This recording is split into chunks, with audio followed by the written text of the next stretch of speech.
One of the most asked questions to any counselor is how much gap is accepted by the university or college abroad.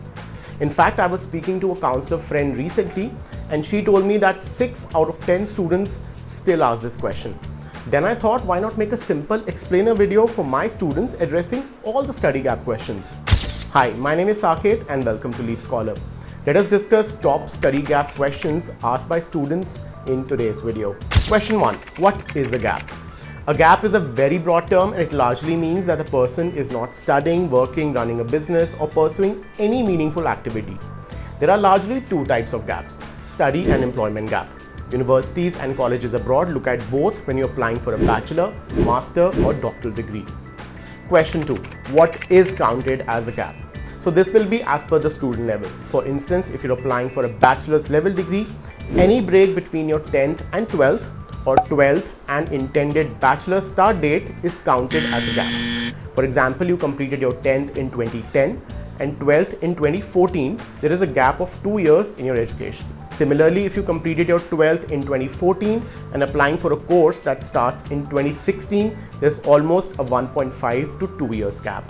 For master's level students, it can be break between bachelor degree and intended master's degree, bachelor degree and employment, or breaks between employment. For example, if you completed your bachelor's in 2015 and you're applying for a master's that starts in 2017 and you've not been doing anything between this period, there is a gap of 2 years. Similarly, if you complete your bachelor's in 2015 and start work in 2016, there is a 1 year gap. 3. How much of a gap is accepted for undergraduate applicants?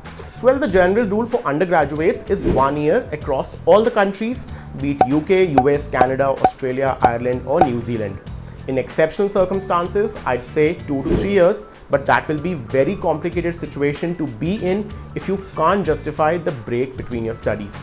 Remember, for UG applicants, any unjustifiable gap between 10th and 12th can be a very tricky situation. Question 4. How much gap is accepted for postgraduate applicants? For postgraduates, 1 to 2 years is usually accepted, but again the point is to ensure that you do have valid reasons to justify the breaks in your education or work.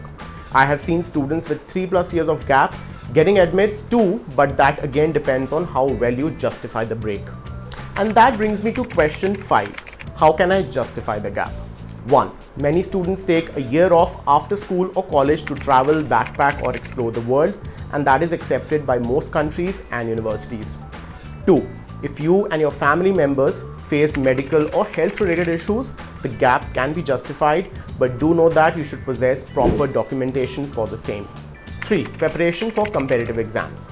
Some students prepare for SAT, ACT, NEET, JEE and other exams, and that can take a lot of time, so that again is a valid justification for a gap of up to 6 months to 1 year. 4.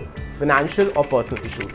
If you and your family went through some financial problems and personal circumstances, the gap can be justified. And last, natural disasters, calamities, political instability in your home country or any other circumstances beyond your control, the gap is justified.